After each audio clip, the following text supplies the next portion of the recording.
So Loftus Road, where Norwich City have made it 3 wins on the bounce in the Championship, 9 points from 9, and when you think about the situation that was facing them when they kicked off against Middlesbrough at Carrow Road after the international break, well, I think many of us would have certainly taken probably half the points. All the pressure was on Daniel. People were really questioning where everything was going.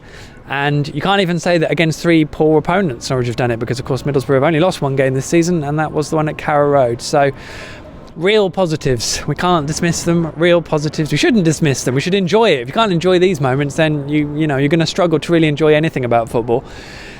It came thanks to Teemu Pukki's winning goal. He has now scored in his last 5 games for club and country.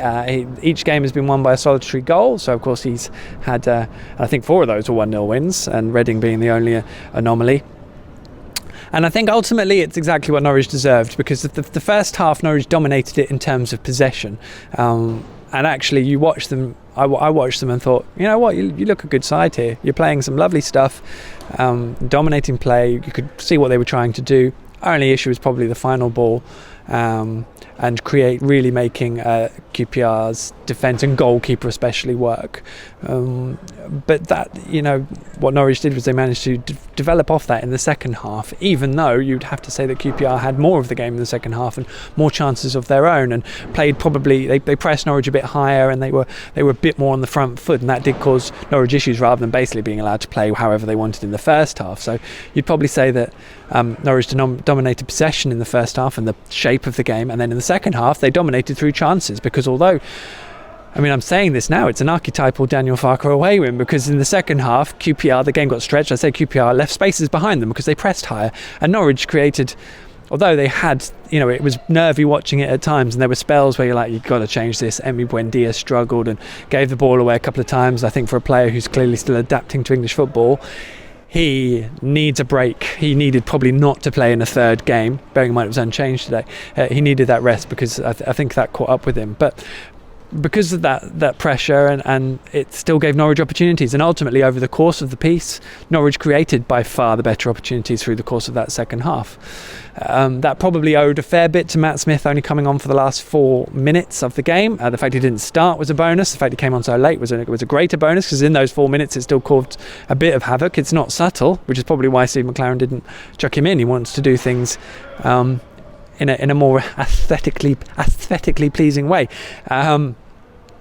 But there you go, 4 minutes to go, and you chuck in your last resort. And I think Cedric Anselon said on the BBC Radio Norfolk commentary today, Chris Gorham pointed out, Matt Smith has been Steve McLaren's 3rd substitute each time recently, and that was the pattern again today. So fortunately he didn't come on, but you know, the way Norwich were defending, maybe they would have seen it out in the end. Loads of good performances. As I said, Norwich were unchanged. I thought Maurice Leitner had one of his best games in a yellow, well, lime green shirt. Obviously given all sorts of room to play in the first half, but likewise rarely gave the ball away. Maybe faded a little bit in the second, but to a degree the job was done by that point. Christoph Zimmermann, I thought, battled superbly well, and him and Tim Closer both took him on the chin at times. Jamal Lewis, Max Aarons, both much more solid compared to maybe the odd time they were turned around at Reading, and QPR are a better side. QPR are an awkward side, I think, because they do have that robustness alongside Steve McLaren wanting them to play with a bit of energy. And you look through the side, they've got some good players, and you can see why they've improved their form. I don't think they're going to go on any massive run, but you know, they possibly have got, oh, there go the lights, more than you would maybe imagine sides like Reading and Ipswich would have. Shall I turn around so a bit more light? No, there's no light, never mind. Tell you what, let's do this. Look at that, the magic of cameras. So there we go. Marco Steep, I mean, a lot of performances probably the best bit about it, the consistency of the performances, similar to what we've seen in recent weeks, and that bodes really well, because now, let's be honest, Norwich can go to Wickham in the Cup in midweek and play a few that haven't played, rest a few, and regardless should have a side that's strong enough to beat League One opposition. Likewise, as proven by what happened at Cardiff, if people shine, then and others have maybe got a knock, or they can't recover quite as well over the coming week, they may well have a shot of getting a little bit more game time come come the game at Wigan, home to Wigan, of course, the following weekend. You know, that win at Cardiff, it helped give real confidence. You can tell from in Max Aarons, in Todd Cantwell, that those guys, Amy Buendia, have all featured since. So it's good to see that Cardiff game had an impact in terms of team selection, and that Daniel Farke was willing to trust those guys to give them a go as well. So there we go. Yeah, a pretty good week.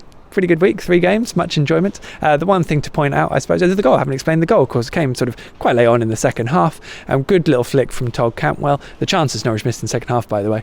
It should have been 3 or 4 really in the end. A good flick from Todd Cantwell. I think it was another cross by Marco Stiepermann, who's proving somewhat lethal in terms of assists. And Teemu Pukki, using his imagination, I suppose, to chest the ball home beyond the goalkeeper. Although, as my uncle sent me a text tonight, what he actually did was he scored with his heart. And I think, given the scenes between the Norwich City fans just in this stand, up a tier behind me, and Teemu at the full-time whistle, there's quite a bond there. Goals helps, obviously, but it's not just the goals. It's the running, it's the energy. He's leading Norwich City from the front at the moment.